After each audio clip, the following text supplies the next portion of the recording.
ਸਤਿ ਸ਼੍ਰੀ ਅਕਾਲ ਜੀ। ਚੈਨਲ ਪੰਜਾਬੀ ਦੇਖ ਰਹੇ ਸਾਰੇ ਦਰਸ਼ਕਾਂ ਦਾ ਮੈਂ ਸ਼ਰੀ ਸਵਾਗਤ ਕਰਦੀ ਹਾਂ। ਬੁਲੇਟਿਨ ਦਾ ਆਗਾਜ਼ ਕਰ ਲੈਂਦੇ ਹਾਂ ਹੈਡਲਾਈਨਸ ਦੇ ਨਾਲ। ਸਰੀ ਕੌਂਸਲ ਦੀ 84ਵੇਂ ਐਵੇਨਿਊ ਪ੍ਰੋਜੈਕਟ ਦੇ ਸੰਬੰਧੀ ਹੋਈ ਹੀਅਰਿੰਗ ਅਤੇ ਇਸ ਪ੍ਰੋਜੈਕਟ ਨੂੰ ਮਿਲੀ ਹਰੀ ਝੰਡੀ। ਸਿਵਿਕ ਚੋਣਾਂ ਤੋਂ ਪਹਿਲਾਂ ਮੁਕੰਮਲ ਕੀਤਾ ਜਾਏਗਾ ਇਸ ਪ੍ਰੋਜੈਕਟ ਦਾ ਕੰਮ। ਅਮਰੀਕਾ ਵਾਲਿਆਂ ਦੇ ਲਈ ਇੰਗਲੈਂਡ ਨੇ ਕੀਤੀ ਕੁਆਰੰਟੀਨ ਪ੍ਰਕਿਰਿਆ ਖਤਮ। ਜਦੋਂ ਅਮਰੀਕਨ ਜਾਣਗੇ ਇੰਗਲੈਂਡ ਤਾਂ ਨਹੀਂ ਹੋਣਾ ਪਏਗਾ ਕੁਆਰੰਟੀਨ। ਐਡਮਿੰਟਨ ਤੋਂ ਦੇਖਦੇ ਹਾਂ ਸਾਡੇ ਸੀਨੀਅਰ ਪੱਤਰਕਾਰ ਕੁਲਮੀਤ ਸਿੰਘ ਸੰਘਾ ਦੀ ਇੱਕ ਖਾਸ ਅਪਡੇਟ।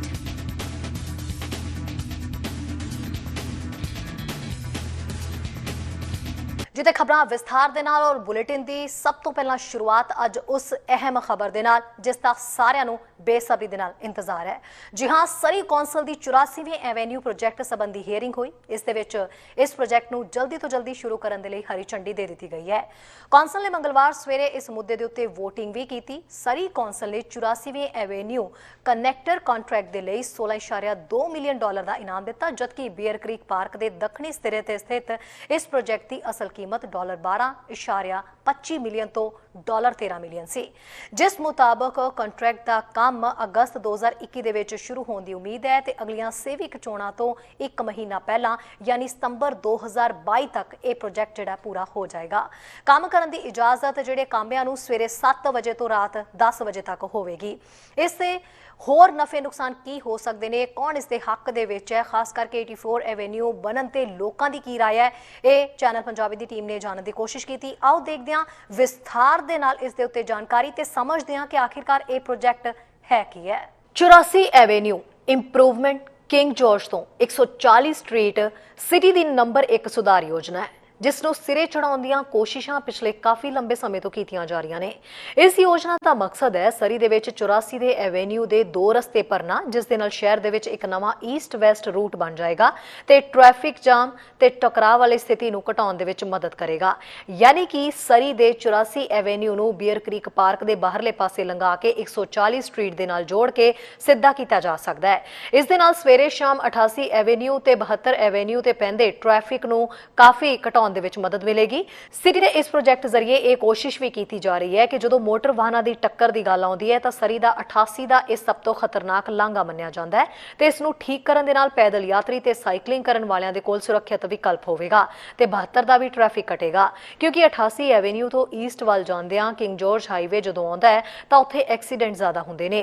सबस्टेशन के दक्खन हिस्से के निर्माण का इस साल 2022 तक मुकम्मल होने की उम्मीद है। उधर बीयर क्रीक पार्क के दक्खन हिस्से के लिए शहर इस समय जनतक सलाह मशवरा भी कर रहा है ताकि योजनाबद्ध उसारी नूं जल्दी तो जल्दी यानी अगले साल तक शुरू किया जा सके। मौजूदा सड़क पत्ते के अंदर पार्क विच तुरंत 84 एवेन्यू का विस्तार करना ते BC हाइड्रो पावर लाइनां दे अधीन 88 एवेन्यू ते किंग जॉर्ज के चौराहे ते बहुत वड्डी भीड़ नूं घटाउण दे खास प्रभाव की उम्मीद की जाती है। सिटी का कहना है कि यह लांघा सरी दे विच वाहनां की टक्कर के लिए सब तो खतरनाक मन्निया जाता है, क्योंकि 88 ते 128 का इंटरसैक्शन ते उधर 84 इंटरसैक्शन खुल जाता है तो भीड़ काफ़ी घट सकती है। रिपोर्टां की गल करिए तो कुछ रिपोर्टां मुताबक तो इस चौराहे ते 2018 दे विच 122 ते 2019 दे विच 106 टकरा होए, यानी कि हर 3 दिनों के विच औसतन एक टक्कर।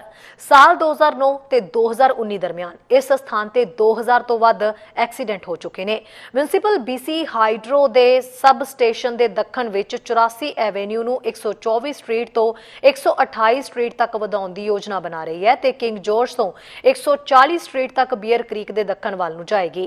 इस वेले पार्क के उत्तर वाल यानी नॉर्थ साइड वाले पासे 88 एवेन्यू का इक्को एक निरंतर रस्ता है जो सिटी दे 64 एवेन्यू ते 96 एवेन्यू दे विचकार पूरब पश्चिम दे ट्रैफिक नूं प्रभावित करता है। हर दिन 40,000 वाहनों की गिनती दे नाल इस सरी का सब तो व्यस्त रूट मन्निया जाता है। हुण म्यूनसिपल प्लानर अंदाजा लगाउंदे ने कि पार्क के दखन दे विच 84 एवेन्यू के गवाचे हुए हिस्सिਆਂ ਨੂੰ पूरा करना खास करके पार्क के दखन दे विच वाहन के ट्रैफिक ਨੂੰ वंडन ते यात्रा के समय ਨੂੰ घटाउण दे विच सहायता करेगा। पूर्वी हिस्से दे सड़क एक्सटेंशन की अनुमानित लागत $13 मिलियन है, जिसनों सब तो घट लागत का विकल्प मन्निया जाता है, जबकि होर सारे विकल्प निजी जायदाद दीआं जरूरतां ते प्रभावित पार्कां की मांग करते हैं। हुण कईयां नूं इस सड़क के पार्क कोलों निकलण ते यह चिंता सता रही है कि इस दे नाल पैदल चलण वाले लोकां ते साइकलिंग करन वालियां दे लई रस्ता नहीं होवेगा, जबकि सबस्टेशन ते पार्क के दखन दोहां हिस्सिਆਂ ਦੇ डिजाइन विच पैदल यात्री ते साइकलिंग मार्ग भी शामिल होणगे ते जनतक आवाजाही विच सुधार दे नाल ਨਾਲ ਦੋਵੇਂ ਮੌਜੂਦਾ ਤੇ ਭਵਿੱਖ ਦੀ ਰੈਪਿਡ ਬੱਸ ਸੇਵਾਵਾਂ ਦੀ ਪਹੁੰਚ ਤੇ ਫਰੇਜ਼ਰ ਹਾਈਵੇ ਤੇ ਭਵਿੱਖ ਦੀ ਸਰੀ ਲੈਂਗਲੀ ਸਕਾਈ ਟ੍ਰੇਨ ਐਕਸਟੈਂਸ਼ਨ ਦੇ ਰੂਪ ਨੂੰ ਬਿਹਤਰ ਬਣਾਏਗਾ। ਇੰਨਾ ਹੀ ਨਹੀਂ, ਇਹ ਭਵਿੱਖ ਵਿੱਚ 84 ਐਵੇਨਿਊ ਤੇ ਬੱਸ ਸੇਵਾ ਵਧਾਉਣ ਦੀ ਵੀ ਇਜਾਜ਼ਤ ਦੇਵੇਗਾ।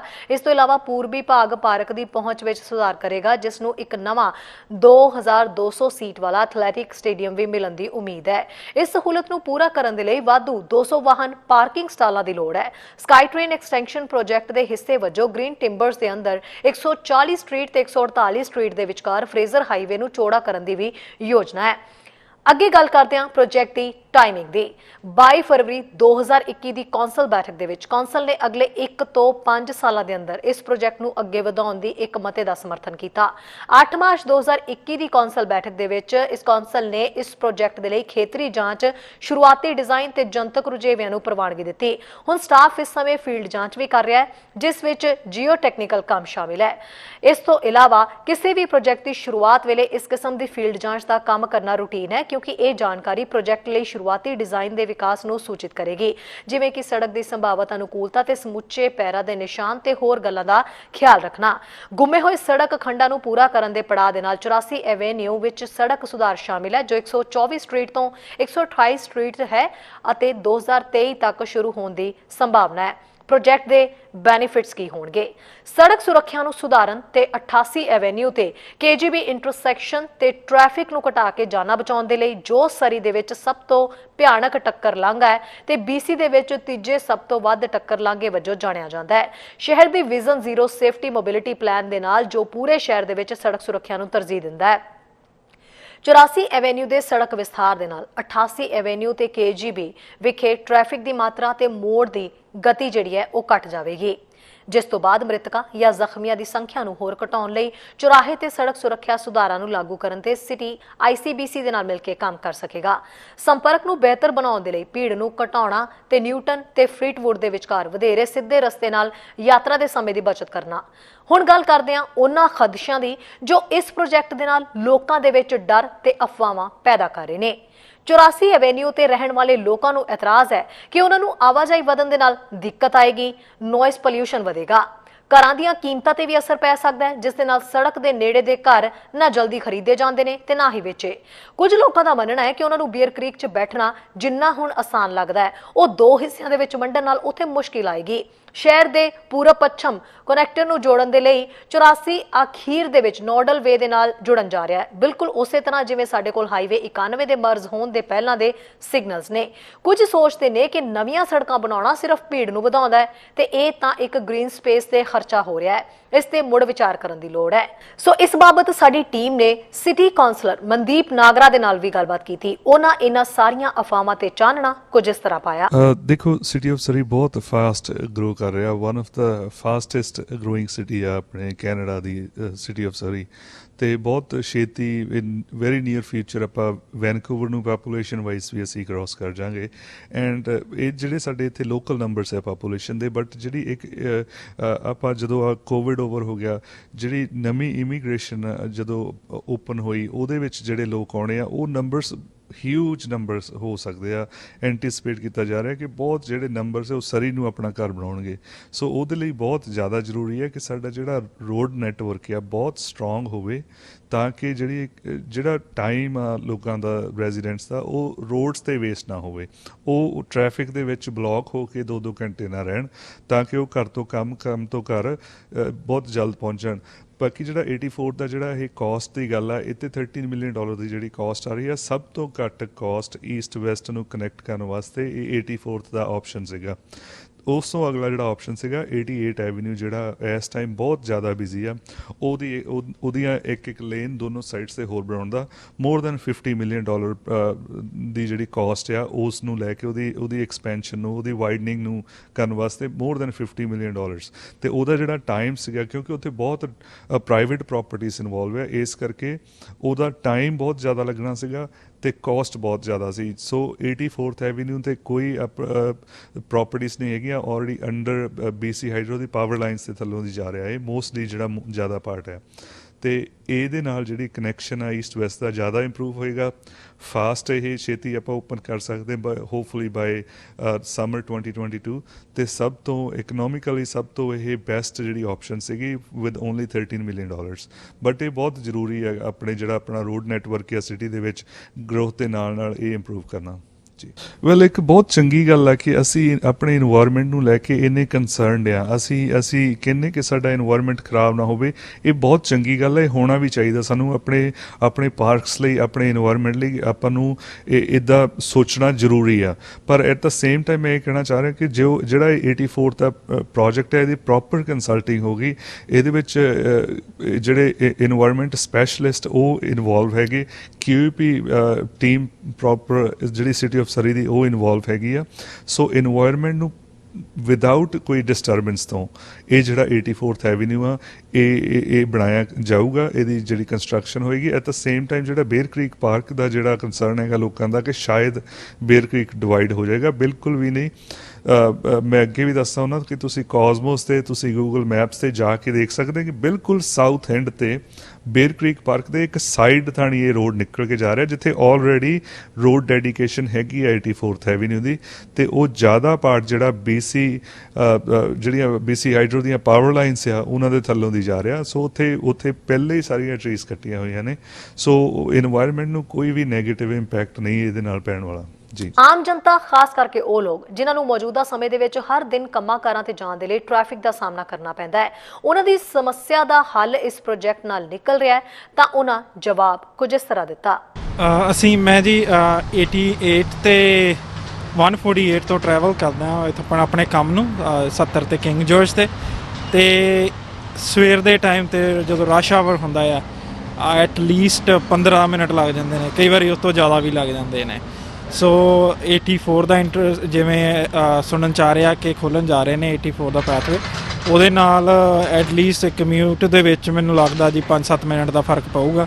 ਬਿਕੋਜ਼ ਜਿੰਨੇ ਮੋਸਟਲੀ ਉਸ ਏਰੀਏ ਤੋਂ ਲੋਕ ਟਰੈਵਲ ਕਰਦੇ ਨੇ, ਵੈਨਕੂਵਰ ਵੀ ਜਾਂਦੇ ਨੇ, ਉਹ ਸਾਰੇ 88 ਲੈ ਕੇ ਜਾਂਦੇ ਆ।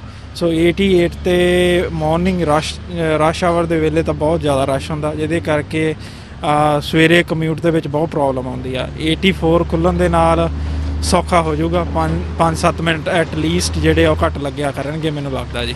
ਜਦੋਂ ਨੋਡਲ ਤੋਂ 84 ਅਸੀਂ ਆਨੇ ਇਹ ਸਕਾਟ ਰੋਡ ਦੇ ਉੱਪਰ ਆ ਕੇ ਬੰਦ ਹੋ ਜਾਂਦੀ ਆ, ਫਿਰ ਗਾਹ 124 ਦੇ ਕੋਲ ਆ ਕੇ ਬੰਦ ਹੋ ਜਾਂਦੀ ਹੈ। ਜੇ 84 ਸਿੱਧੀ 140 ਤੱਕ ਜਾਵੇ ਸਾਡਾ ਬਹੁਤ ਟਾਈਮ ਇਹਦੇ ਨਾਲ ਬਚ ਸਕਦਾ, ਕਿਉਂਕਿ 88 ਟਰੱਕ ਰੂਟ ਹੋਣ ਕਰਕੇ ਬਹੁਤ ਬਿਜ਼ੀ ਹੈਗਾ ਉਹ। 88 ਨੋਡਲ ਤੋਂ ਲੈ ਕੇ ਜੇ ਤੁਸੀਂ ਕਿੰਗ ਜਾਰਜ ਤੱਕ ਜਾਣਾ ਇਹਦੇ ਉੱਪਰ 25-30 ਮਿੰਟ ਲੱਗ ਜਾਂਦੇ, ਜਿਹੜਾ 5-7 ਮਿੰਟ ਦਾ ਰਸਤਾ ਹੈਗਾ। ਜੇ ਆ 84 ਖੁੱਲ੍ਹ ਜਾਵੇ 140 ਤੱਕ ਚੱਲ ਜਾਵੇ ਤਾਂ ਇਹਦੇ ਵਿੱਚ ਜਿਹੜੇ ਰੋਜ਼ ਰੋਜ਼ਾਨਾ ਜਿੱਦਾਂ ਟੈਕਸੀ ਦੇ ਆ ਜਾਂ ਹੋਰ ਟਰੱਕਿੰਗ ਵਾਲੇ ਆ ਜਾਂ ਰੋਜ਼ ਕੰਮਾਂ ਕਾਰਾਂ 'ਤੇ ਜਾਂਦੇ ਆ, ਉਹਨਾਂ ਦਾ ਬਹੁਤ ਟਾਈਮ ਬਚ ਸਕਦਾ। ਇਹ ਸਿਟੀ ਦਾ ਬਹੁਤ ਵਧੀਆ ਫੈਸਲਾ ਜਿਹੜਾ ਉਹ ਇਸ ਰੋਡ ਨੂੰ 140 ਤੱਕ ਕਰਨ ਲੱਗੇ ਆ। ਇਹ ਅੱਜ ਤੋਂ 10-15 ਸਾਲ ਪਹਿਲੇ ਹੋ ਜਾਣਾ ਚਾਹੀਦਾ ਸੀ, ਕਿਉਂਕਿ ਟ੍ਰੈਫਿਕ ਐਵਰੀ ਡੇ ਵੱਧ ਰਹੀ ਆ। ਪਰ ਪਤਾ ਉਹਨਾਂ ਨੂੰ ਆ ਕਿ ਜਿਹੜੇ ਚਲਾ ਰਹੇ ਆ, ਜਿਹੜੇ ਡਰਾਈਵ ਕਰਦੇ ਆ ਰੋਜ਼, ਤੇ ਮੇਰੇ ਹਿਸਾਬ ਦੇ ਨਾਲ ਤਾਂ ਸਿਟੀ ਦਾ ਬਹੁਤ ਵਧੀਆ ਫੈਸਲਾ ਹੈ ਤੇ ਇਹਨੂੰ 10-15 ਸਾਲ ਪਹਿਲਾਂ ਹੀ ਖੋਲ੍ਹ ਦੇਣਾ ਚਾਹੀਦਾ ਸੀ। ਹਾਂਜੀ ਬਿਲਕੁਲ, ਬਹੁਤ ਫਰਕ ਪਊਗਾ। ਇਸ ਦੀ ਬਹੁਤ ਚਿਰ ਤੋਂ ਮੰਗ ਕਰ ਰਹੇ ਸੀ ਅਸੀਂ। ਜੇ ਹੁਣ ਸਕਾਟ ਰੋਡ ਤੋਂ 124 ਤੋਂ ਕਿਸੇ ਨੇ ਆਉਣਾ 128 ਤੇ 84 ਤੇ ਉਹਨਾਂ ਨੂੰ ਸਾਰਾ ਗੋ ਅਰਾਊਂਡ ਲਾਈਕ 20-25 ਮਿੰਟ ਲੱਗ ਜਾਂਦੇ ਆ। ਸੋ ਇਸ ਬਣਨ ਦੇ ਨਾਲ taxi driver, even commercial vehicle and plus ਜਿਹੜੇ ਰੈਜ਼ੀਡੈਂਸ਼ੀਅਲ ਹੈਗੇ ਉਹਨਾਂ ਨੂੰ ਬਹੁਤ ਸੌਖ ਹੋਊਗੀ। ਸੋ ਸਿੱਧਾ ਹੀ ਨਾ 88 ਦਾ ਟ੍ਰੈਫਿਕ ਵੀ ਕਾਫੀ ਘਟੂਗਾ। ਸੋ ਇੱਧਰ ਡਿਵਰਟ ਹੋਊਗਾ ਐਂਡ ਟਾਈਮ ਦੀ ਕਾਫੀ ਬਚਤ ਹੋਊਗੀ। ਸੋ ਸਿਟੀ ਦਾ ਇਹ ਬਹੁਤ ਵਧੀਆ ਡਿਸੀਜਨ ਆ, ਅਸੀਂ ਇਹਦਾ ਰੀਅਲੀ ਐਪਰੀਸ਼ੀਏਟ ਕਰਦੇ ਹਾਂ ਤੇ ਬਹੁਤ ਚਿਰ ਤੋਂ ਅਸੀਂ ਮੰਗ ਕਰ ਰਹੇ ਸੀ। ਸੋ ਇਹਦੇ ਨਾਲ ਸਾਰਿਆਂ ਨੂੰ ਫਾਇਦਾ ਹੋਊਗਾ। ਸੋ ਇਹ ਬਹੁਤ ਵਧੀਆ ਗੱਲ ਹੈਗੀ ਆ। ਲਾਈਕ ਡੈਲਟਾ ਤੋਂ ਆਲ ਦਾ ਵੇ ਤੁਸੀਂ ਫਲੀਟਵੁੱਡ ਤੱਕ 84 ਜਿਹੜੇ ਥਰੂ ਹੋ ਗਈ, ਕਾਫੀ ਟ੍ਰੈਫਿਕ ਡਿਵਰਟ ਹੋ ਜਾਊਗਾ, ਜਿੰਨਾ ਕੁ ਬਹੁਤ ਫਰਕ ਪਊਗਾ ਐਕਸੀਡੈਂਟਾਂ ਦੇ ਵਿੱਚ ਵੀ ਤੇ ਟ੍ਰੈਫਿਕ ਵਾਈਜ਼ ਵੀ ਟਾਈਮ ਬਹੁਤ ਸੇਵ ਹੋਊਗਾ ਸਾਰਿਆਂ ਦਾ। ਫਾਇਦਾ ਤਾਂ ਇੱਦਾਂ ਆ ਵੀ ਬਹੁਤ ਰਸ਼ ਹੋ ਜਾਂਦਾ 88 ਤੇ 72 ਤੇ ਈਵਨ 96 ਜਿਹੜੀ ਤੁਰ ਤੱਕ ਨਹੀਂ ਜਾਂਦੀ ਉਹ 'ਤੇ ਵੀ ਹੋ ਜਾਂਦਾ। ਉੱਧਰੋਂ 128 ਵੱਲ ਨੂੰ ਸਾਰੇ ਕੱਢਦੇ ਆ ਤੇ ਇੱਥੇ ਆ ਕੇ ਇੱਕਦਮ ਹੀ ਬੋਟਲਨੈਕ ਹੋ ਜਾਂਦਾ ਸਾਰਾ। ਇਹ ਜ਼ਿਲ੍ਹੇ ਨਿਕਲ ਆਊਗੀ, ਇਹਦੇ ਨਾਲ ਬਹੁਤ ਜ਼ਿਆਦਾ ਟ੍ਰੈਫਿਕ ਨੂੰ ਫਰਕ ਪਊਗਾ, ਕਮਰਸ਼ੀਅਲ ਡਰਾਈਵਰ ਨੂੰ ਖਾਸ ਤੌਰ 'ਤੇ, ਕਿਉਂਕਿ 88 ਜਿਹੜੀ ਆ ਤੁਰ ਤੱਕ ਸਿਰਫ ਸਿੱਧੀ ਜਾ ਕੇ ਨੰਬਰ 1 ਹਾਈਵੇ ਤੇ ਪੈਂਦੀ ਆ। ਇਹ ਵੀ ਇੱਥੋਂ ਜਾ ਕੇ ਨਾਲ ਅਟੈਚ ਹੋ ਜੂਗੀ ਆਪਣੇ ਹਾਈਵੇ, ਆਪਣੇ ਫਰੇਜ਼ਰ ਹਾਈਵੇ ਤੇ ਜਾ ਕੇ। ਇਹਦੀ ਬਹੁਤ ਫਾਇਦਾ ਆ। ਜੇ ਕੋਈ ਇਨਵਾਇਰਨਮੈਂਟ ਜਿਹੜੇ ਕਹਿ ਰਹੇ ਆ, ਜਦੋਂ ਉੱਥੇ ਧੂੰਆਂ ਨਿਕਲਦਾ ਆ ਬੀਅਰ ਕ੍ਰੀਕ ਪਾਰਕ ਕੋਲ, ਉਹ ਜਿਹੜਾ ਉਹ ਇਨਵਾਇਰਨਮੈਂਟ ਲਈ ਕਿੱਥੇ ਚੰਗਾ, ਠੀਕ ਹੈ। ਇੰਨਾ ਹੀ ਧੂੰਆਂ ਜਿਹੜਾ ਘੱਟ ਨਿਕਲੂਗਾ। ਨਾਲੇ 84 ਜਦੋਂ ਜਾ ਕੇ ਜੁਆਇਨ ਹੁੰਦੀ ਹੈ ਆਪਣੇ 140 ਕਿੰਗ ਜਾਰਜ ਤੋਂ 140th ਨਾਲ, ਮੇਰੇ ਹਿਸਾਬ ਨਾਲ ਤਾਂ ਕੋਈ 1-2 ਹੀ ਦਰਖਤ ਹੋਣਗੇ ਜਿਹੜੇ ਕੱਟ ਹੋਣੇ ਆ। ਉਧਰ ਚਰਚ ਦੇ ਵਿੱਚ ਦੀ ਆਈਯੂ ਆ ਸੜਕ, ਇੱਧਰੋਂ ਵੀ ਪਹੁੰਚੀ ਆ। ਥੋੜਾ ਜਿਹਾ ਟੋਟਾ ਆ, ਉਹਦੇ ਥੱਲੇ ਉਹ ਸਿਰਫ ਆਪਣੇ ਜਿਹੜੇ ਗ੍ਰਿਡ ਆ, ਜਿਹੜੀ ਵਾਇਰਸ ਉਹਦੇ ਥੱਲੇ ਲੰਘਦਾ। ਇੱਧਰ ਵੀ ਆ ਸਾਰਾ ਇੱਕ ਤਰ੍ਹਾਂ ਕੋਈ ਵੱਡੀ ਗੱਲ ਨਹੀਂ ਗੀ ਜੇ ਇੱਥੋਂ ਵੀ ਨਿਕਲ ਜਾਵੇ, ਥੋੜਾ ਜਿਹਾ ਚਿਰ ਹੈਗਾ। ਹਾਂਜੀ ਭਾਜੀ, ਇਹ ਜਿਹੜਾ 84 ਆ ਇਹੋ ਥਰੂ ਹੋਣਾ ਚਾਹੀਦਾ ਆ ਕਿੰਗ ਜਾਰਜ ਨੂੰ ਵੀ ਕ੍ਰੋਸ ਕਰਕੇ ਤੇ 140 ਦੇ ਵਿੱਚ ਸਟਰੀਟ ਦੇ ਵਿੱਚ ਪੈ ਕੇ ਤੇ ਅੱਗੇ ਜਿਹੜਾ ਫਰੇਜ਼ਰ ਨਾਲ ਜੋੜਿਆ ਜਾਵੇ। ਇੱਧਰੋਂ ਪਿੱਛੋਂ ਤਾਂ ਆਉਂਦਾ ਹੀ ਆ 124 ਤੋਂ ਲੈ ਕੇ 84 ਆਪਣੇ 128 ਤੱਕ ਜਿਹੜਾ ਟੋਟਾ ਇਹ ਵੀ ਇਹਦੀ ਬਹੁਤ ਸਾਲਾਂ ਤੋਂ ਮੰਗ ਆ ਸਾਡੀ। ਕਿਉਂ? ਇਹਦਾ ਮਤਲਬ ਇਹ ਆ ਕਿ ਇਸ ਜਿਹੜਾ 88 ਆ ਇਸ ਵੇਲੇ ਹੁਣ ਉਹਦੇ ਤੇ ਰਸ਼ ਇੰਨਾ ਹੋ ਚੁੱਕਿਆ ਆ ਕਿ ਜਿੱਥੇ ਬੰਦੇ ਨੂੰ 10-15 ਮਿੰਟ ਕ੍ਰੋਸ ਕਰਨਾ ਹੋਵੇ ਸਕਾਟ ਰੋਡ ਤੋਂ ਲੈ ਕੇ ਤੇ ਆਪਣੇ 176 ਵੱਲ ਨੂੰ ਤੇ 15 ਮਿੰਟ ਵੱਧ ਲੱਗ ਜਾਂਦੇ। ਇਸ ਕਰਕੇ ਉਹਦੇ ਕਰਕੇ ਹਰ ਲਾਈਟਾਂ ਤੇ ਰਸ਼। ਫਿਰ ਟਰੱਕਿੰਗ ਦਾ ਆ, ਜਿਹੜੇ ਆ ਟਰੱਕ ਆ ਉਹ ਵੀ ਕਿੰਨਾ ਲੋਡ ਚੱਕਣ ਦੇ ਵਿੱਚ ਲੇਟ ਹੋ ਜਾਂਦੇ ਆ। ਉਹਦਾ ਕਾਰਨ ਇਹੋ ਹੀ ਆ ਕਿ ਰਸ਼ ਬਹੁਤ ਪੈਂਦਾ ਤੇ ਇਸ ਕਰਕੇ ਬੇਸ਼ੱਕ ਉੱਥੇ ਨਾਂ ਵੀ ਟਰੱਕਾਂ ਦਾ ਨਾਂ ਵੀ 84 ਤੇ ਸ਼ੁਰੂ ਕੀਤਾ ਜਾਵੇ, ਇੱਥੇ ਕਾਰਾਂ ਹੀ ਇਕੱਲੀਆਂ ਰਹਿਣ ਦੇਣ। ਇਹਦੇ ਨਾਲ ਇਹ ਸੌਖ ਹੋ ਜਾਊਗੀ ਕਿ ਸਕਾਟ ਰੋਡ ਤੋਂ ਲੈ ਕੇ ਅੱਵਲ ਤਾਂ ਪਿੱਛੋਂ ਡੈਲਟਾ 84 ਜਿਹੜੀ ਆ ਨਿਕਲਦੀ ਆ ਨੋਡਲ ਬੇ ਦੇ ਵਿੱਚੋਂ, ਉੱਥੋਂ ਜੇ ਡੈਲਟਾ ਵਾਲੇ ਨਹੀਂ ਵੀ ਨਿਕਲਣ ਦਿੰਦੇ, ਅੱਗੇ ਕੋਈ ਰੋਕ ਲਾਉਂਦੇ ਆ ਜਾਂ ਕਿੱਦਾਂ ਆ, ਤੇ ਉਹ ਫਿਰ ਵੀ ਆਪਣੇ ਸਕਾਟ ਰੋਡ ਤੋਂ ਲੈ ਕੇ 156 ਤੱਕ ਜਿਹੜਾ ਰਸ਼ ਪੈਂਦਾ ਆ ਉਹ ਬਹੁਤ ਜ਼ਿਆਦਾ ਜਿਹੜਾ ਉਹਦਾ ਫਰਕ ਪਊਗਾ। ਬਾਕੀ ਜਿਹੜਾ ਪਾਣੀ 'ਚ ਬੰਧਾਣੀ ਕੁਛ ਲੋਕ ਪਾਉਂਦੇ ਆ, ਉਹ ਤਾਂ ਪਾਉਂਦੇ ਹੀ ਰਹਿਣਾ ਉਹਨਾਂ ਨੇ। ਇੱਥੇ ਕੁਛ ਨਹੀਂ, ਕਿਉਂਕਿ 88 ਤੋਂ ਜਦੋਂ ਆਪਾਂ ਜਾਂਦੇ ਆ ਤੇ ਕਿੰਗ ਜਾਰਜ ਕ੍ਰੋਸ ਕਰਦੇ ਆ ਜਾਂ ਉਸ ਤੋਂ ਪਹਿਲਾਂ, ਤੇ ਉੱਥੋਂ ਵੀ ਇੱਕ ਕ੍ਰੀਕ ਨਿਕਲਦੀ ਆ ਜੋ ਕਿ ਥੱਲਿਓ ਦੀ ਰੋਡ ਦੇ ਬੜੀ ਵਧੀਆ ਲੰਘਦੀ ਆ। ਔਰ ਕਿੰਗ ਜਾਰਜ ਤੇ ਜਦੋਂ ਆ 88 ਕ੍ਰੋਸ ਕਰਨ ਤੋਂ ਪਹਿਲਾਂ ਤੇ ਜੇ ਦੂਸਰੇ ਪਾਸਿਓਂ ਕਰਦੇ ਆ 100 ਵਾਲੇ ਪਾਸਿਓਂ ਤਾਂ ਫਿਰ ਬਾਅਦ ਦੇ ਵਿੱਚ ਉੱਥੋਂ ਵੀ ਕ੍ਰੀਕ ਲੰਘਦੀ ਆ। ਉੱਥੇ ਕੋਈ ਫਰਕ ਨਹੀਂ ਪੈਂਦਾ ਤੇ ਫਿਰ ਮੇਰਾ ਖਿਆਲ ਹੈ ਹੋਰ ਵੀ ਨਹੀਂ ਕਿਤੇ ਪੈਣਾ ਚਾਹੀਦਾ। ਉਧਰ ਮੰਦਰ ਦੇ ਸਾਈਡ 140 ਦੇ ਵੀ ਕੋਲ ਦੀ ਥੋੜਾ ਪਰਿਓਂ ਇੱਕ ਕ੍ਰੀਕ ਥੱਲਿਓਂ ਰੋਡ ਦੇ ਲੰਘਾਈ ਆ, ਉਹ ਲੰਘਾਈ ਜਾ ਸਕਦੀ ਆ। ਮੱਛੀਆਂ ਦਾ ਜਾਂ ਕੋਈ ਹੋਰ ਨੁਕਸਾਨ ਮੇਰੇ ਹਿਸਾਬ ਨਾਲ ਨਹੀਂ ਹੋਣਾ। ਫਿਲਹਾਲ ਸਰੀ ਸਿਟੀ ਦੇ ਇਸ ਪ੍ਰੋਜੈਕਟ ਨੂੰ ਲੈ ਕੇ ਕਾਫੀ ਉਮੀਦਾਂ ਨੇ ਤੇ ਕੋਸ਼ਿਸ਼ ਹੈ ਕਿ ਜਨਤਾ ਤੇ ਵਾਧੂ ਬੋਝ ਨਾ ਪਾਇਆ ਜਾਵੇ ਤੇ ਜਿਹੜੇ ਲੋਕਾਂ ਨੂੰ ਇਸ ਰਸਤੇ ਨਾਲ ਜੋ ਪਰੇਸ਼ਾਨੀਆਂ ਆ ਰਹੀਆਂ ਨੇ ਉਹਨਾਂ ਨੂੰ ਦੂਰ ਕੀਤਾ ਜਾ ਸਕੇ। ਨਿਊਜ਼ ਡੈਸਕ ਤੋਂ ਚੈਨਲ ਪੰਜਾਬੀ ਦੀ ਸਪੈਸ਼ਲ ਰਿਪੋਰਟ ਦੇਖਦੇ ਹਾਂ ਸਾਡੇ ਸੀਨੀਅਰ ਪੱਤਰਕਾਰ ਜਸਕਰਨ ਸਹੋਤਾ ਦੀ ਖਾਸ ਅਪਡੇਟ, ਖਾਸ ਕਰਕੇ ਅਮਰੀਕੀਆਂ ਲਈ ਕਿੱਥੇ ਕੁਆਰੰਟਾਈਨ ਪ੍ਰਕਿਰਿਆ ਦੇ ਵਿੱਚ ਪਾਬੰਦੀ ਘਟਾਈ ਗਈ ਹੈ। ਆਓ ਦੇਖਦੇ ਹਾਂ ਇਸ ਤੇ ਖਾਸ ਅਪਡੇਟ। ਗੱਲ ਅੱਜ ਦੀ ਗੱਲ ਦੋਸਤੋ ਇੰਗਲੈਂਡ ਦੀ ਐਂਟਰੀ ਪਾਲਿਸੀ ਬਾਰੇ। ਇੰਗਲੈਂਡ ਨੇ ਇੱਕ ਪਾਲਿਸੀ ਦੇ ਵਿੱਚ ਚੇਂਜ ਕੀਤੀ ਹੈ ਕਿ ਜਿਹੜੇ ਲੋਕ ਇੰਗਲੈਂਡ ਦੇ ਵਿੱਚ ਆ ਰਹੇ ਆ ਉਹਨਾਂ ਦੇ ਲਈ ਕੁਝ ਨਿਯਮ ਬਦਲ ਦਿੱਤੇ ਗਏ ਆ। ਨਿਯਮ ਜਿਹੜੇ ਨੇ ਕੋਵਿਡ-19 ਦੇ ਕੁਆਰੰਟਾਈਨ ਨਿਯਮਾਂ ਨੂੰ ਲੈ ਕੇ ਬਦਲੇ ਗਏ ਆ ਕਿ ਜਿਹੜਾ ਵਿਅਕਤੀ ਹੁਣ ਇੰਗਲੈਂਡ ਦੇ ਵਿੱਚ ਅਮਰੀਕਾ ਤੋਂ ਆ ਰਿਹਾ, ਵਿਜ਼ਿਟ ਕਰਨ ਆ ਰਿਹਾ, ਉਹਨੂੰ ਕੁਆਰੰਟਾਈਨ ਕਰਨ ਦੀ ਲੋੜ ਨਹੀਂ ਹੈ। ਪਰ ਇਹਦੇ ਨਾਲ ਜਿਹੜੀ ਖਾਸ ਕਰ ਸਾਡੇ ਕੈਨੇਡਾ ਵਾਲਿਆਂ ਲਈ ਖਾਸ ਗੱਲ ਆ ਕਿ ਜੇ ਕੈਨੇਡਾ ਤੋਂ ਤੁਸੀਂ ਇੰਗਲੈਂਡ ਜਾ ਰਹੇ ਹੋ ਤਾਂ ਤੁਹਾਨੂੰ ਕੁਆਰੰਟਾਈਨ ਕਰਨਾ ਪਊਗਾ। ਇਸ ਗੱਲਬਾਤ ਨੂੰ ਲੈ ਕੇ ਕਾਫੀ ਸਾਰੀ ਆਲੋਚਨਾ ਵੀ ਹੋ ਰਹੀ ਹੈ, ਗੱਲਾਂ ਬਾਤਾਂ ਵੀ ਹੋ ਰਹੀਆਂ ਕਿ ਅਮਰੀਕਾ ਨੂੰ ਛੋਟ ਕਿਉਂ ਦਿੱਤੀ ਗਈ ਤੇ ਕੈਨੇਡਾ ਨੂੰ ਛੋਟ ਕਿਉਂ ਨਹੀਂ ਦਿੱਤੀ ਗਈ। ਭਾਵ ਜਿਹੜਾ ਵਿਅਕਤੀ ਇੰਗਲੈਂਡ ਦੇ ਵਿੱਚ ਜਾਊਗਾ ਪਹਿਲਾਂ ਉਹਨੂੰ 10 ਦਿਨ ਦੇ ਲਈ ਕੁਆਰੰਟਾਈਨ ਕਰਨਾ ਪੈਂਦਾ ਸੀ, ਫਿਰ ਉਹ ਬਾਹਰ ਕਿਤੇ ਜਾ ਸਕਦਾ ਸੀ। ਤੇ ਹੁਣ ਉਹਨਾਂ ਨੇ ਕਿਹਾ ਵੀ ਤੁਸੀਂ ਇਸ ਕੁਆਰੰਟਾਈਨ ਨੂੰ ਟੈਸਟ ਦੇ ਨਾਲ ਰਿਪਲੇਸ ਕਰ ਦਿਓ।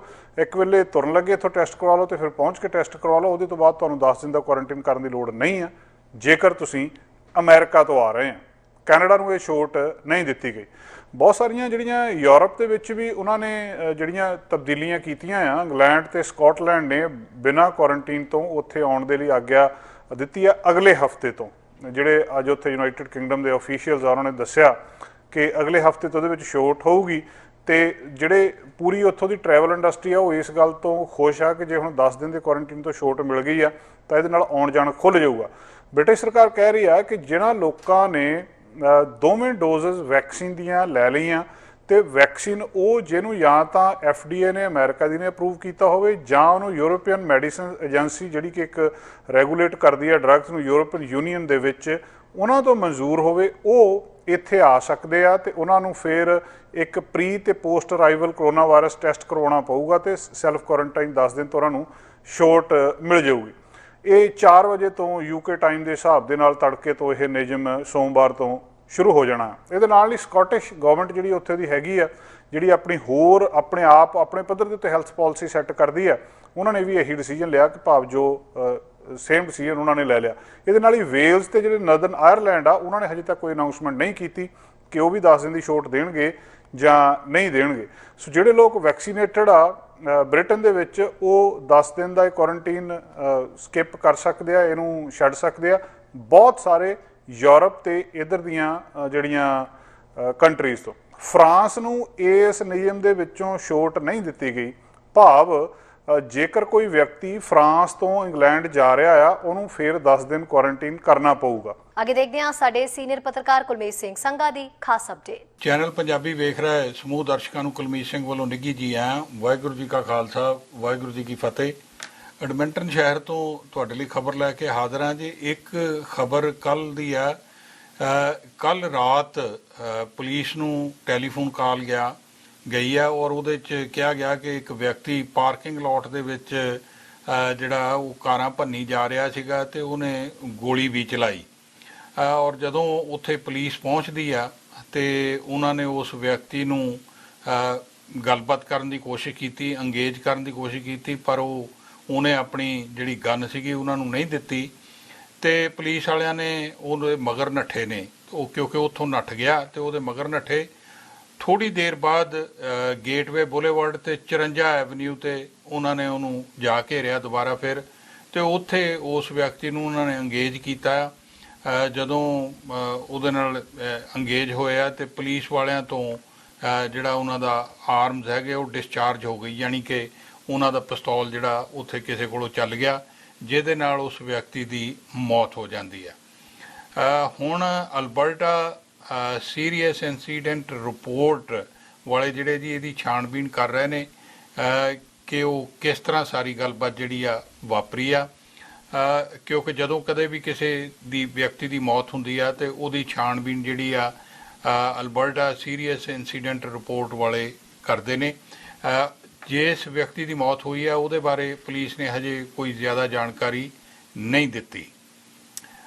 ਇਹ ਘਟਨਾ ਜਿਹੜੀ ਹੈ ਜੀ 53 ਐਵਨਿਊ ਦੇ ਨੇੜੇ ਤੇ ਗੇਟਵੇ ਬੁਲੇਵਾਰਡ ਤੇ ਜਿਹੜਾ ਇੱਕ ਹੋਟਲ ਸਥਿਤ ਹੈ ਉਹਦੇ ਨੇੜੇ ਦੀ ਵਾਪਰੀ ਗਈ ਦੱਸਦੇ ਨੇ।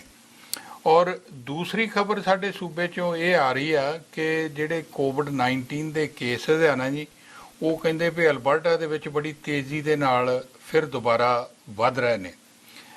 ਉਹ ਜਿਹੜੀ ਮਤਲਬ ਜਦੋਂ ਤੀਸਰੀ ਵੇਵ ਚੱਲ ਰਹੀ ਸੀ ਨਾ, ਪੀਕ ਦੇ ਵਿੱਚ ਜਿਸ ਤਰ੍ਹਾਂ ਦੇ ਹਾਲਾਤ ਸੀ ਉਸੇ ਤਰ੍ਹਾਂ ਦੇ ਮੁੜ ਹਾਲਾਤ ਬਣ ਰਹੇ ਨੇ। ਉਹਦਾ ਕਾਰਨ ਦੱਸਿਆ ਜਾ ਰਿਹਾ ਵੀ ਜਿਹੜੀ ਨਾ ਆਰ ਵੈਲਿਊ ਆ, ਉਹ ਜਿਨ੍ਹਾਂ ਦਿਨਾਂ ਦੇ ਵਿੱਚ ਅਲਬਰਟਾ ਦੇ ਵਿੱਚ ਪੀਕ ਕੇਸਿਸ 1500 ਦੇ ਕਰੀਬ ਆ ਰਹੇ ਸੀ, ਉਦੋਂ ਜਿੰਨੀ ਉਹ ਆਰ ਵੈਲਿਊ ਸੀ ਉਹਦੇ ਨਾਲੋਂ ਕਿਤੇ ਜ਼ਿਆਦਾ ਆਰ ਵੈਲਿਊ ਹੋਣਾ 1.48। ਆਰ ਵੈਲਿਊ ਦਾ ਮਤਲਬ ਇਹ ਹੈ ਜੀ ਵੀ ਜਿਹੜਾ ਇੱਕ ਬੰਦਾ ਇਨਫੈਕਟ ਹੋਇਆ ਹੁੰਦਾ ਉਹ ਦੂਸਰੇ ਹੋਰ ਬੰਦਿਆਂ ਨੂੰ ਕਿੰਨਿਆਂ ਨੂੰ ਇਨਫੈਕਟ ਕਰਦਾ ਆ। ਸਮਝ ਲਓ ਵੀ 100 ਬੰਦਾ ਅਗਰ ਇਨਫੈਕਟ ਹੋਇਆ ਤੇ ਹੁਣ 148 ਹੋਰ ਵਿਅਕਤੀਆਂ ਨੂੰ ਉਹ ਇਨਫੈਕਟ ਕਰੇਗਾ। ਸੋ ਇਸ ਕਰਕੇ ਜਿਹੜੇ ਹੈ ਨੇ ਮਾਹਰ, ਉਹ ਇਹ ਕਹਿ ਰਹੇ ਆ ਵੀ ਲੋਕਾਂ ਨੂੰ ਵੈਕਸੀਨ ਦੇ ਜਿਹੜੇ ਟੀਕੇ ਆ ਉਹ ਲਗਵਾ ਲੈਣੇ ਚਾਹੀਦੇ ਆ। ਔਰ ਇਹ ਜਿਹੜੀ ਗੱਲ ਵੱਧ ਰਹੀ ਆ ਉਹਨਾਂ ਲੋਕਾਂ ਵਿੱਚ ਜ਼ਿਆਦਾ ਵੱਧ ਰਹੀ ਆ ਜਿਨ੍ਹਾਂ ਦੇ ਟੀਕੇ ਨਹੀਂ ਲੱਗੇ ਹੋਏ। ਅੱਜ ਡਾਕਟਰ ਡੀਨਾ ਹਿੰਸ਼ਾ ਹੋਰਾਂ ਨੇ ਵੀ ਜਿਹੜੇ ਨੰਬਰ ਦਿੱਤੇ ਆ, ਉਹ ਕਹਿੰਦੇ ਵੀ ਪਿਛਲੇ 24 ਘੰਟਿਆਂ ਦੇ ਵਿੱਚ 194 ਕੇਸ ਆ ਗਏ ਨੇ, ਜਿਹੜੇ ਜੁਲਾਈ ਪਹਿਲੀ ਨੂੰ ਜਦੋਂ ਇੱਥੇ ਲੱਗੀਆਂ ਹੋਈਆਂ ਪਾਬੰਦੀਆਂ ਹਟਾਈਆਂ ਗਈਆਂ ਸੀਗੀਆਂ ਉਦੋਂ ਇਹ ਕੇਸ ਬੜੇ ਘਟ ਗਏ ਸੀਗੇ। ਔਰ ਪਹਿਲਾਂ ਹਰ ਰੋਜ਼ ਹੀ ਤਕਰੀਬਨ ਜਿਹੜੀ ਸੀ ਜੀ ਡਾਕਟਰ ਡੀਨਾ ਹਿੰਸ਼ਾ ਹੋਰੀ ਇਹਦੇ ਬਾਰੇ ਜਾਣਕਾਰੀ ਦਿਆ ਕਰਦੇ ਸੀਗੇ, ਫਿਰ ਉਹ ਬਿਲਕੁਲ ਹੀ ਉਹਨਾਂ ਨੇ ਘਟਾਤਾ ਕਿਉਂਕਿ ਨੰਬਰ ਬਹੁਤ ਘੱਟ ਸੀਗੇ। ਤੇ ਹੁਣ 29 ਜੂਨ ਤੋਂ ਬਾਅਦ ਅੱਜ ਡਾਕਟਰ ਡੀਨਾ ਹਿੰਸ਼ਾ ਹੋਰਾਂ ਨੇ ਆ ਕੇ ਫਿਰ ਇਹ ਗੱਲ ਦੱਸੀ ਆ ਕਿ ਜਿਹੜੀ ਪੋਜ਼ਿਟਿਵਿਟੀ ਰੇਟ ਆ ਜੀ ਉਹ 2.9% ਹੋ ਗਿਆ। 84 ਵਿਅਕਤੀ ਜਿਹੜੇ ਨੇ ਉਹ ਹਸਪਤਾਲ ਦੇ ਵਿੱਚ ਨੇ ਜੇਰੇ ਇਲਾਜ, ਉਹਨਾਂ ਚੋਂ 18 ICU ਦੇ ਵਿੱਚ ਨੇ। ਔਰ ਡਾਕਟਰ ਡੀਨਾ ਹਿੰਸ਼ਾ ਹੋਰਾਂ ਦਾ ਵੀ ਇਹੀ ਕਹਿਣਾ ਆ ਕਿ ਜਿਹੜੇ ਲੋਕਾਂ ਨੇ ਮਤਲਬ ਵੈਕਸੀਨ ਦੇ ਟੀਕੇ ਹਜੇ ਤੱਕ ਨਹੀਂ ਲਵਾਏ ਉਹ ਜਲਦ ਤੋਂ ਜਲਦ ਟੀਕੇ ਲਗਵਾ ਲੈਣ। ਔਰ ਇਹ ਬਿਮਾਰੀ ਉਹਨਾਂ ਲੋਕਾਂ ਵਿੱਚ ਜ਼ਿਆਦਾ ਵੱਧ ਰਹੀ ਹੈ ਜਿਨ੍ਹਾਂ ਦੇ ਟੀਕੇ ਨਹੀਂ ਲੱਗੇ ਹੋਏ। ਔਰ ਆਉਣ ਵਾਲੇ ਦਿਨਾਂ ਦੇ ਵਿੱਚ ਉਹਨਾਂ ਦੱਸਿਆ ਹੈ ਵੀ ਕੁਝ ਹੋਰ ਜਿਹੜੀਆਂ ਚੇਂਜਸ ਆਉਣ ਵਾਲੀਆਂ 16 ਅਗਸਤ ਤੋਂ ਉਹਦੇ ਵਿੱਚ ਕਈ ਚੇਂਜਸ ਇਸ ਤਰ੍ਹਾਂ ਦੀਆਂ ਆ ਰਹੀਆਂ ਵੀ ਜਿਵੇਂ ਸਕੂਲਾਂ ਵਿੱਚ ਬੱਚਿਆਂ ਨੇ ਜਾਣਾ ਤੇ ਉਦੋਂ ਉਹ ਮਾਸਕ ਜਿਹੜਾ ਉਹਨਾਂ ਨੂੰ ਪਾਉਣਾ ਲਾਜ਼ਮੀ ਨਹੀਂ ਹੋਵੇਗਾ ਸਕੂਲਾਂ ਦੇ ਵਿੱਚ, ਪਰ ਲੋਕਾਂ ਦੀ ਆਪਣੀ ਚੋਇਸ ਵੀ ਹੈ, ਜੇ ਉਹ ਪਾਉਣਾ ਚਾਹੁੰਦੇ ਆ ਤੇ ਜ਼ਰੂਰ ਪਾ ਸਕਦੇ ਆ। ਔਰ ਇੱਕ ਗੱਲ ਜਿਹੜੀ ਪਹਿਲੀ ਗੱਲ ਦੇ ਨਾਲ ਆਰ ਵੈਲਿਊ ਦੇ ਨਾਲ ਦੱਸੀ ਜਾ ਰਹੀ ਹੈ ਜੀ, ਉਹ ਕਹਿੰਦੇ ਵੀ ਕਿਉਂਕਿ ਹੁਣ ਲੋਕਾਂ ਦੇ ਇਕੱਠ ਹੋਣੇ ਵੱਡੇ ਇਨਡੋਰ ਸ਼ੁਰੂ ਹੋ ਚੁੱਕੇ ਨੇ ਔਰ ਇਸ ਕਰਕੇ ਇਹ ਜਿਹੜਾ ਇਨਫੈਕਸ਼ਨ ਆ ਵੱਧ ਰਹੀ ਆ ਤੇ ਲੋਕਾਂ ਨੂੰ ਧਿਆਨ ਕਰਨਾ ਚਾਹੀਦਾ, ਖਾਸ ਕਰਕੇ ਇਨਡੋਰ ਇਕੱਠ ਜਿਹੜੇ ਆ ਉੱਥੇ ਅਗਰ ਹੋ ਸਕਦਾ ਤੁਸੀਂ ਆਪਣਾ ਡਿਸਟੈਂਸ ਬਣਾਓ ਤੇ ਜੇ ਮਾਸਕ ਵੀ ਪਾਉਣਾ ਚਾਹੁੰਦੇ ਤੇ ਪਾ ਸਕਦੇ ਆ ਤਾਂ ਕਿ ਤੁਹਾਡਾ ਬਚਾਅ ਜਿਹੜਾ ਰਹਿ ਸਕੇ। ਚੈਨਲ ਪੰਜਾਬੀ ਲਈ ਕੁਲਮੀਤ ਸਿੰਘ ਸੰਘਾ, ਐਡਮਿੰਟਨ। ਸੋ ਖਬਰਾਂ ਤੇ ਜਾਣਕਾਰੀਆਂ ਦਾ ਸਿਲਸਿਲਾ ਫਿਲਹਾਲ ਇੱਥੇ ਮੁੱਕਦਾ। ਨਵੀਆਂ ਤੇ ਤਾਜ਼ਾ ਖਬਰਾਂ ਲੈ ਕੇ ਫਿਰ ਤੋਂ ਹਾਜ਼ਰ ਹੋਵਾਂਗੇ। ਇਜਾਜ਼ਤ ਚਾਹੁੰਦੇ ਹਾਂ। ਧੰਨਵਾਦ। ਸਾਡਾ ਹਰ ਇੱਕ ਪ੍ਰੋਗਰਾਮ ਦੇਖਣ ਤੇ ਸਾਡੇ ਨਾਲ ਜੁੜਨ ਲਈ ਸਬਸਕ੍ਰਾਈਬ ਕਰੋ ਚੈਨਲ ਪੰਜਾਬੀ ਤੇ ਨੋਟੀਫਿਕੇਸ਼ਨ ਲਈ ਬੈਲ ਆਈਕਨ ਵਾਲੇ ਬਟਨ ਤੇ ਕਲਿੱਕ ਕਰੋ।